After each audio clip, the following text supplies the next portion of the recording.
गुरुर्ब्रह्मा गुरुर्विष्णु गुरुर्देवो महेश्वरा गुरु साक्षात् परं ब्रह्म तस्मै श्री गुरुवे नमः। तमेव माता च पिता तमेव तमेव बन्धु च सखा तमेव तमेव विद्या द्रविणं तमेव तमेव सर्वं मम देव देवा।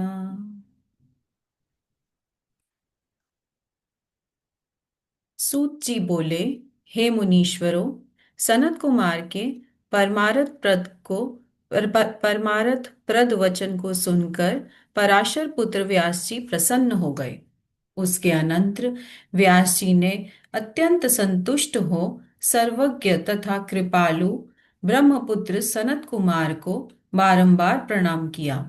तत्पश्चात हे मुनियों, कालीपुत्र मुनीश्वर व्यास ने सर्व विज्ञान सागर सनत कुमार की स्तुति की। व्यास जी बोले, हे मुनि श्रेष्ठ, मैं कृतार्थ हुआ। आपने मुझे ब्रह्म तत्व की प्राप्ति कराई। आप ब्रह्मवेताओं में श्रेष्ठ तथा धन्य हैं। आपको नमस्कार है, आपको नमस्कार है। सूत जी बोले, इस प्रकार वे व्यास जी महामुनि ब्रह्मपुत्र की स्तुति कर अत्यंत प्रसन्न तथा परमानंद में मगन होकर मौन हो गए।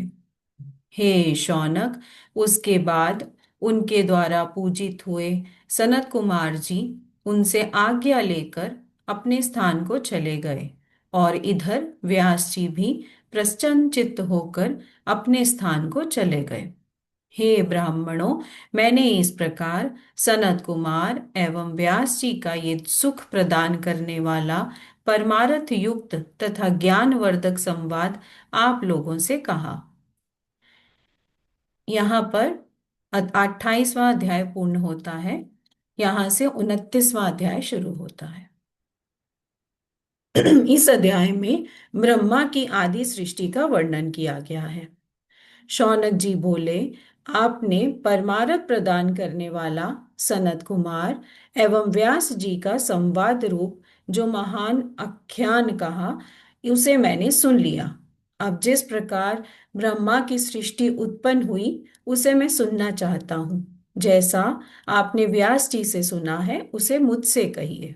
सूत जी बोले, हे मुने, मेरे द्वारा कही जाती हुई श्रुतियों में विस्तार से वर्णित अनेक अर्थों वाली सभी प्रकार के पापों का नाश करने वाली दिव्य तथा अद्भुत कथा को आप सुनिए।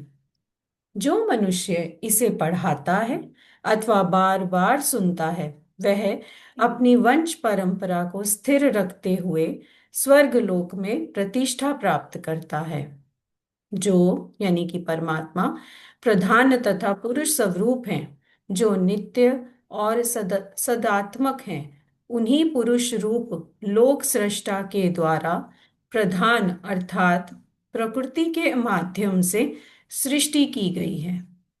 हे मुनि श्रेष्ठ, नारायण परायण तथा अमित तेजस्वी उन ब्रह्मा को सभी प्राणियों की सृष्टि करने वाला जानिए।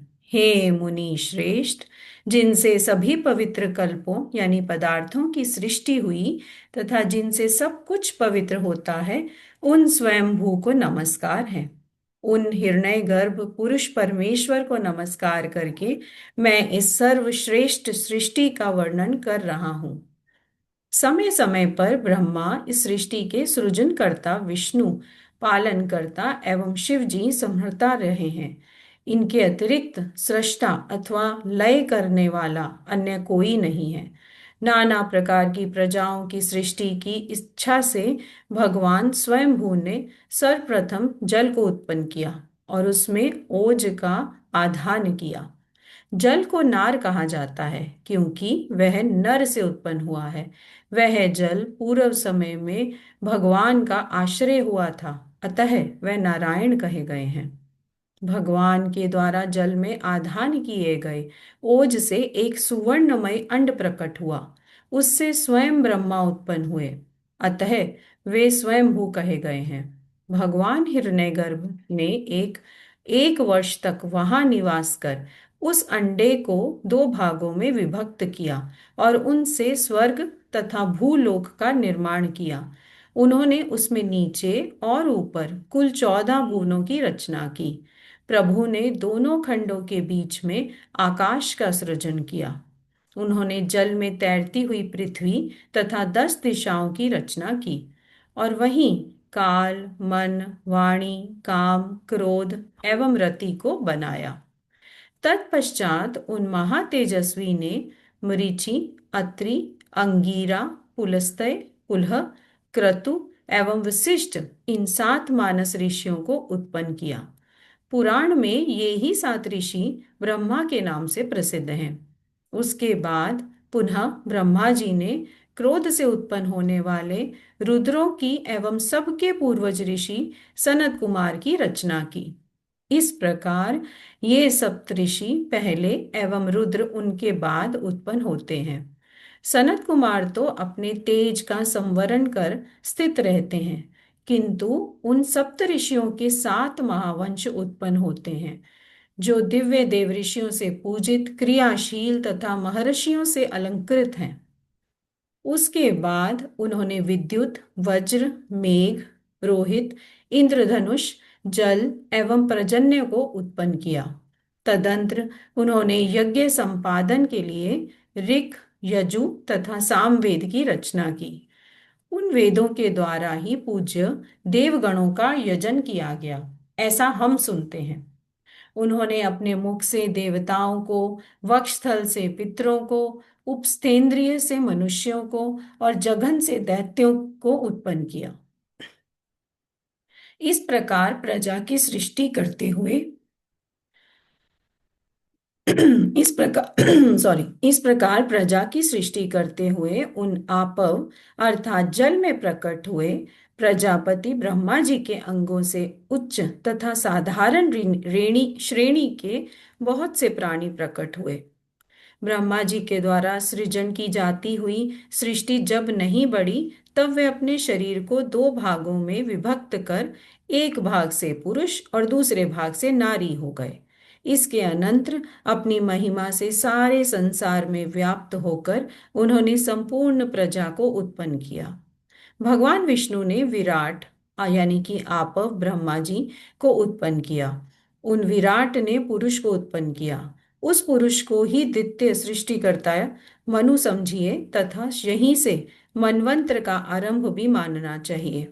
उन्हीं प्रभावशाली वैराज पुरुष मनु ने समस्त प्रजाओं की सृष्टि की थी। भगवान नारायण का आप प्रजापति ब्रह्मा जी के रूप में हुआ। प्रजा सर्ग अयोनिज था। वह सर्ग आयुष्मान, कीर्तिमान, धन्य तथा प्रजावान हुआ। हे मुनि श्रेष्ठ, इस प्रकार मैंने आपसे आदि सर्ग का वर्णन कर दिया। मनुष्य इस आदि सर्ग को जानकर यथेष्ट गति को प्राप्त कर लेता है। यहाँ पर 29वां अध्याय पूर्ण होता है और यहाँ से 30वां अध्याय शुरू होता है। इस अध्याय में ब्रह्मा द्वारा स्वयंभू मनु आदि की सृष्टि का वर्णन किया गया है। सूत जी बोले, इस प्रकार अयोनिज मानस प्रजाओं की रचना हो जाने के पश्चात आपव प्रजापति पुरुष अर्थात मनु ने अयोनिजा शतरूपा नामक पत्नी प्राप्त की। अपनी महिमा से द्युलोक को व्याप्त करके स्थित हुए मनु के धर्म से ही उनकी पत्नी शतरूपा की उत्पत्ति हुई। 100 वर्ष तक अत्यंत कठिन तप करके शतरूपा ने तपस तेज से संपन्न पुरुष को पति रूप में प्राप्त किया था। प्रादुर्भूत हुए वे पुरुष ही स्वयंभू मनु कहे जाते हैं। उनका 71 चतुर्युगों का समय इस संसार में एक मनवंतर कहा जाता है। उन वैराज पुरुष के द्वारा वीरा शतरूपा उत्पन्न हुई और उस वीर का शतरूपा से स्वयंभू मनु ने प्रियव्रत और उत्तानपाद नामक 2 पुत्र उत्पन्न किए। उनकी एक कन्या उत्पन्न हुई जिनका नाम काम्या था। वह महाभागा काम्या कर्दम प्रजापति की भार्या हुई। काम्या के सम्राट साक्षी और अविट प्रभु नामक 3 पुत्र हुए। प्रभु उत्तानपाद ने इंद्र के समान अनेक पुत्रों को उत्पन्न किया और आत्माराम परम तेजस्वी ध्रुव नामक एक अन्य पुत्र को भी उत्पन्न किया। सुंदर कटी वाली धर्म कन्या सुनीति नाम से प्रसिद्ध थी। यही धर्म कन्या ध्रुव की माता थी। उस बालक ध्रुव ने अविनाशी स्थान प्राप्त करने की इच्छा से दिव्य 3,000 वर्ष पर्यंत वन में तप किया। प्रजापति प्रभु ब्रह्मा जी ने प्रसन्न होकर सप्त ऋषियों के सम्मुख उसे अपने ही समान अचल स्थान दिया। उस ध्रुव से पुष्टि तथा धान्य नामक 2 पुत्र उत्पन्न हुए। पुष्टि ने समुत्था से रिपु, रिपुंजय, विप्र, वृकल और वृषतेजा नाम वाले पाप रहित 5 पुत्रों को उत्पन्न किया। रिपु की पत्नी ने सभी दिशाओं में विख्यात चाक्षुष नामक पुत्र को जन्म दिया। चाक्षुष मनु ने पुष्करनी से वरुण नामक पुत्र उत्पन्न किया। हे मुनि श्रेष्ठ, मनु से प्रजापति वैराज की कन्या नडवला के गर्भ से 10 तेजस्वी पुत्र उत्पन्न हुए। उन पुत्रों के नाम पुरु, मास, शतद्युम्न, तपस्वी, सत्यवित, कवि, अग्निष्टोम, अतिकाल, अतिमन्यु एवं सुयश हैं। अग्नि की पुत्री ने पुरु से परम तेजस्वी अंग, सुमना, ख्याति, श्रुति, अंगीरा और गय नाम वाले 6 पुत्रों को उत्पन्न किया। अंग से उनकी भार्या सुनीता ने वेन नामक पुत्र को उत्पन्न किया। वेन के अपचार से मुनियों को महान क्रोध हुआ और उन धर्मपरायण मुनियों ने अपने हुंकार से उसे मार दिया। तदंतर सुनीता ने संतान के लिए ऋषियों से प्रार्थना की। तब उन महाज्ञानी ऋषियों ने वेन के दाहिने हाथ का मंथन किया। वेन के हाथ का मंथन किए जाने पर उससे पृथु उत्पन्न हुए। वे धनुष एवं कवच धारण किए हुए उत्पन्न हुए थे तथा सूर्य के समान तेजस्वी थे। प्रजा पालन, धर्म संरक्षण तथा दुष्टों को दंड देने के लिए विष्णु का वह अवतार हुआ। उस समय सभी क्षत्रियों के पूर्वज वेन पुत्र पृथु ने पृथ्वी की रक्षा की। वे राजसूयाभिषिक्त राजाओं में प्रथम सम्राट हुए। हे मुनि श्रेष्ठ, बुद्धिमान सूत और मागध उन्हीं से उत्पन्न हुए। उन्होंने सबके कल्याण के लिए इस पृथ्वी का दोहन किया। 100 यज्ञ करने वाले उन राजा ने देवता, ऋषि, राक्षस तथा विशेषकर मनुष्यों को आजीविका प्रदान की। पृथु के विजिताशव और हर्यक्ष नामक 2 पुत्र उत्पन्न हुए, जो भूलोक में धर्मज्ञ, महावीर तथा अति प्रसिद्ध राजा हुए। शिखंडी ने प्राचीन ब्रह्मी नामक पुत्र उत्पन्न किया। पृथ्वी तल पर विचरण करने वाले उन प्राचीन ब्रही के द्वारा पृथ्वी पर यज्ञ किए जाने के कारण कुशाओं का अग्रभाग सदा पूर्व की ओर रहा करता था। उन्होंने समुद्र की पत्नी के साथ धर्म पूर्वक विवाह किया। विवाह करके वे महाप्रभु राजा अत्यंत सुशोभित हुए। समुद्र कन्या के गर्भ से अनेक यज्ञों के कर्ता उन प्राचीन ब्रही ने दिव्य 10 पुत्रों को जन्म दिया। प्राचेत प्राचेत्स नाम से प्रसिद्ध वे सब धनुर्वेद के पारंगत थे। अनुकूल धर्म का आचरण करने वाले उन सभी ने शिव के ध्यान में संलग्न होकर समुद्र के जल में शयन करते हुए, रुद्र गीत का जप करते हुए 10,000 वर्ष पर्यंत कठोर तपस्या की।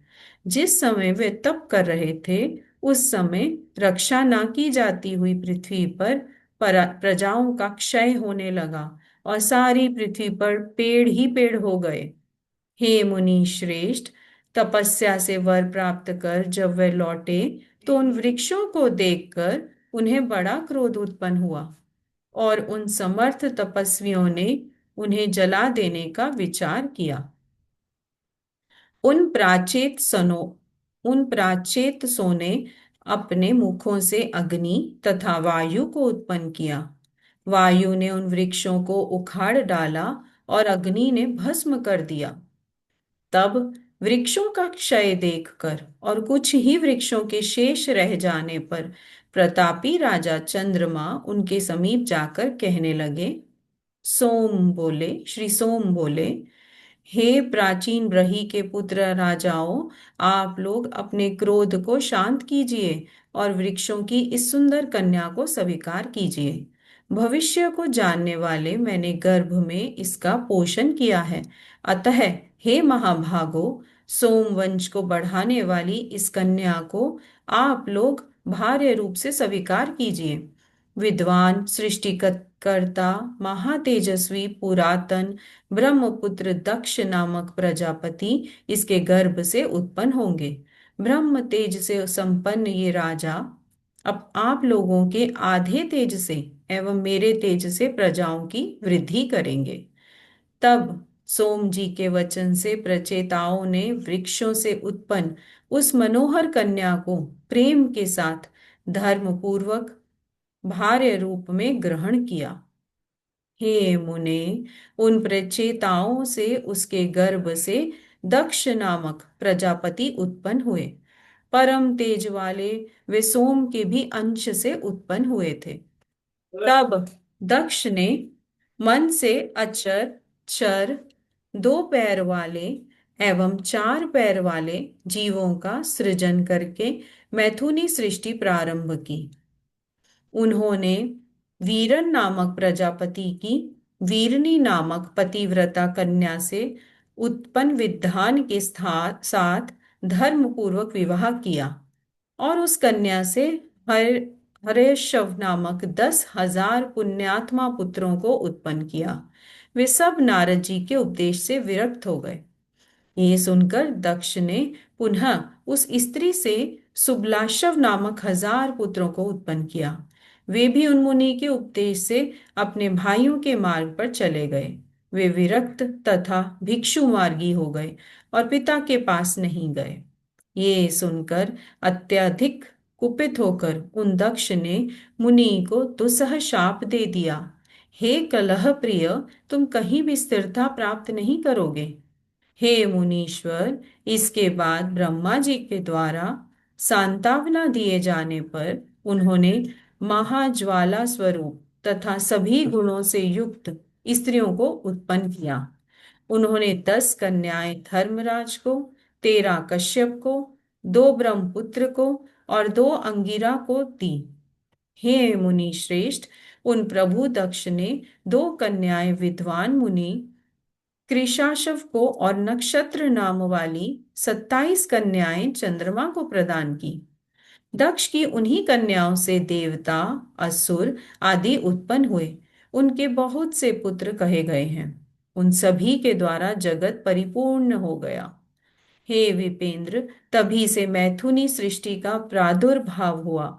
इसके पूर्व संकल्प, दर्शन एवं स्पर्श से सृष्टि कही गई है। श्री शौनक जी बोले, आपने पहले कहा था कि ब्रह्मा के अंगूठे से दक्ष उत्पन्न हुए। तब महान तप वाले वे प्रचेताओं के पुत्र किस प्रकार हुए? हे सूत जी, मेरे इस संदेह को दूर करने में आप समर्थ हैं और ये आश्चर्य है कि वे चंद्रमा के शवशुर किस प्रकार हुए। सूत जी बोले, हे मुने, प्राणियों की उत्पत्ति एवं उनका निरोध नित्य होता रहता है। प्रत्येक कल्प में ये दक्ष आदि उत्पन्न होते रहते हैं।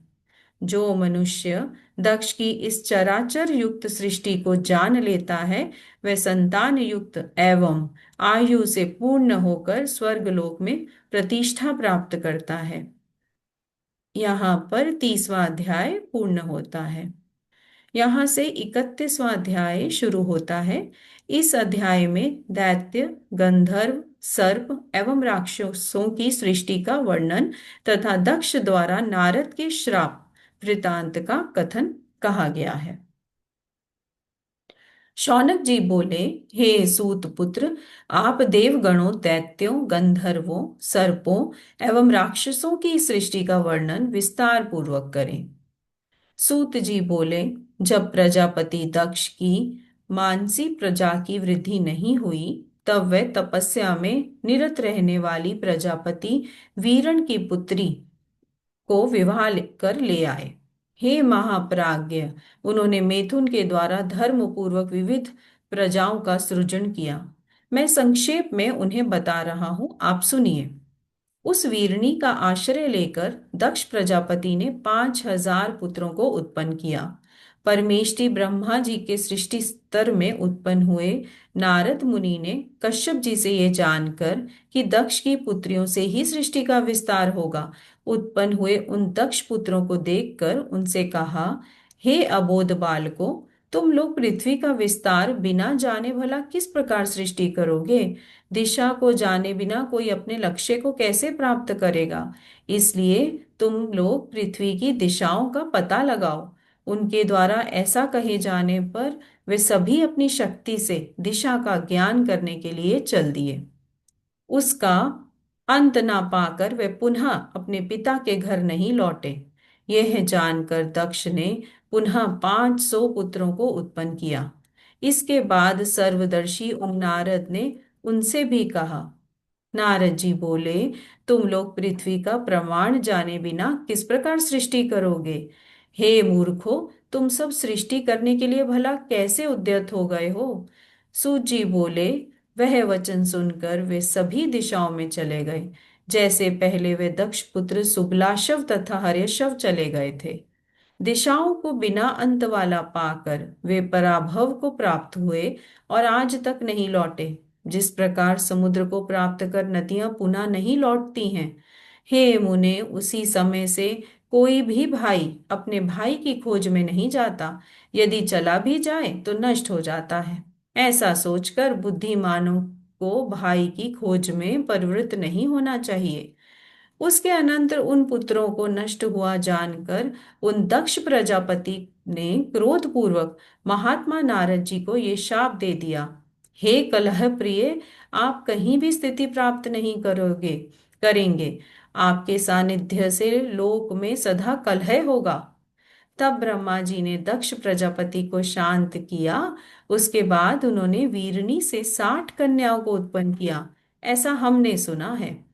उन्होंने 10 कन्याएं धर्मराज को, 13 कश्यप को, 27 सोम को, 4 कन्याएं अरिष्ट नेमि को, 2 कन्याएं ब्रह्मपुत्र को, 2 अंगीरा को तथा 2 कन्याएं विद्वान कृशाशव को दी। उन सभी के नाम मुझसे सुनिए। हे मुने, अरुंधति, वसु, यामी, लंबा, भानु, मरुत्वती, संकल्पा, मुहूर्ता, संध्या और विश्वा, ये 10 धर्म की पत्नियां हैं। हे मुने, अब उनसे उत्पन्न संतानों के नाम मुझसे सुनिए। विश्वा से विश्वे देव उत्पन्न हुए। साध्य ने साध्यों को उत्पन्न किया।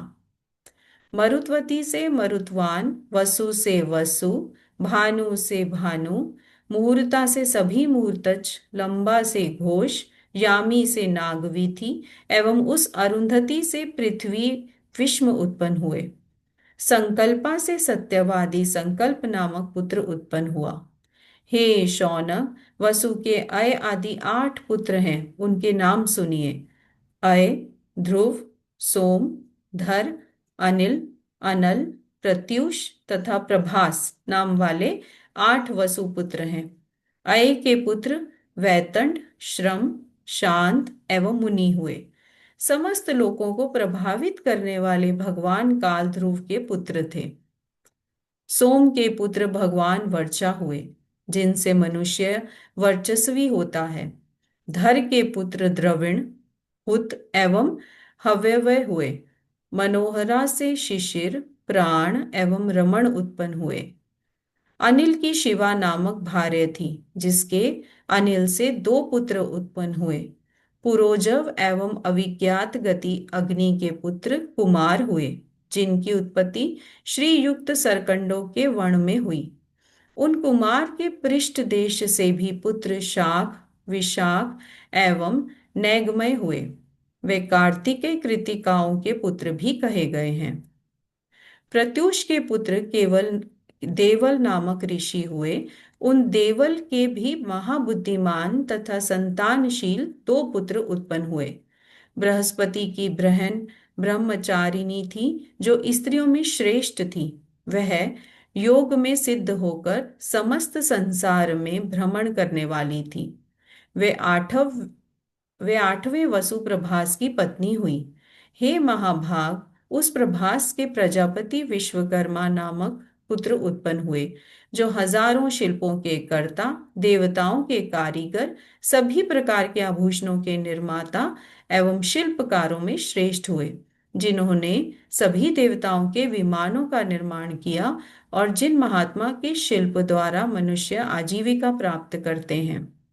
रेवत, अज, भव, भीम, वाम, उग्र, वृषाकपि, अजेकपाद, अहिबृधन्य, बहुरूप, महान एवं अन्य करोड़ों रुद्र प्रसूत की स्त्री स्वरूपा में उत्पन्न हुए, जिनमें 11 रुद्र प्रमुख हैं। हे मुने, मुझसे उनके नामों का श्रवण कीजिए। अजेकपाद, अहिबृधन्य, त्वष्टा, वीर्यवान, रुद्र, हर, बहुरूप, अपराजित, त्र्यंबक, वृषाकपि, शंभु, कपर्दी एवं रैवत, ये तीनों लोकों के स्वामी 11 रुद्र कहे गए हैं। इसी प्रकार अमित तेज वाले 100 रुद्र कहे गए हैं। हे मुनि श्रेष्ठ, आप कश्यप की पत्नियों के नाम का श्रवण कीजिए। यहाँ पर 31वां अध्याय पूर्ण होता है। आज हम यहाँ पर विराम करेंगे। हे गौ माता, सभी माताओं की माता, सभी तीर्थों का तीर्थ, सभी पुण्यों का पुण्य, हम सब आपको दंडवत प्रणाम करते हैं। आपकी कृपा हम सब पर सदैव बनी रहे।